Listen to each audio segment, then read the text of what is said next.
এই ডলা খালি যে কামই করো কেন যে কারেন্টে তার কাটছে তাহলে এই জিনিসটা কি তুই চোখে দেওয়াস নাই কে? আরে মাদর সাহেব এটা গাড়ছে 1 মাস হয়ে গেল গা, আজকে আপনি দেখতেছেন।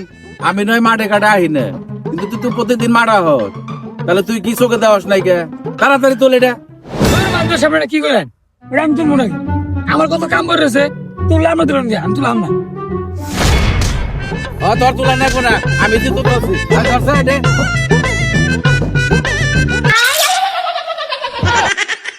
মাদুর সাহেবের কান লাগছে রে। খতম।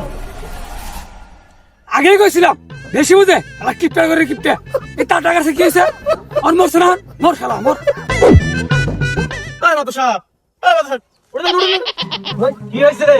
কারেন্ট আসলাম না। খেলার খেতে মধ্যে কারেন্ট তার গাড়ি দিয়ে থেকে গেছে, আবার কারেন্টও দিয়ে গেছে। কামটা করছে কি?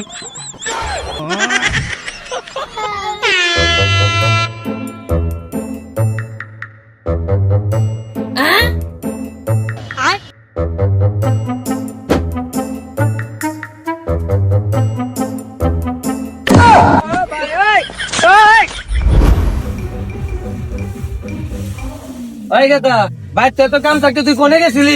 কুনু গেছিলাম এতে কয়েল লেলাম এতে কয়েল তোর বাপের জন্মেও তো কেউ কয়েল জ্বালাই নাই, ঘরে ফ্যান আছে মশারি আছে, কয়েলটা কি হবো? কয়েল দেখিয়ে বতুঙ্গ ভালো নিয়ে তো নিলাম সারা রাত খেলে মশে মারো আর থপ থপ শব্দ হয়। খত্তা ভোরের বাচ্চা কইলো কি রে? ওই কেরা কোনে আসো গো, তাড়াতাড়ি বাইরো, ভূমিকম্প বল লোকে ভিক্ষা দাও। এই তুই ভিক্ষা নিয়ে গেছিস কে? তোর বাপের না 4 তালে বিলে এসে তুই না বড় লোকের বলা? আর কোয়েন না, ভূমিকম্পে আমাগো বাড়ি ঘর সব দইসা গেছে গা, পুরা এলাকা কালেকশন করতে হইব, কথা না কইয়া তাড়াতাড়ি ভিক্ষা দেন। ভূমিকম্প হয় না 1 ঘন্টা হয়েছে, এখানে বিজ্ঞানী গায়ে করছস, তোরা খালি সুযোগ খুঁজস, তোরা আজকে খাইছিস কুকুরের বাচ্চা। হে প্রভু, হে প্রভু, বাইগা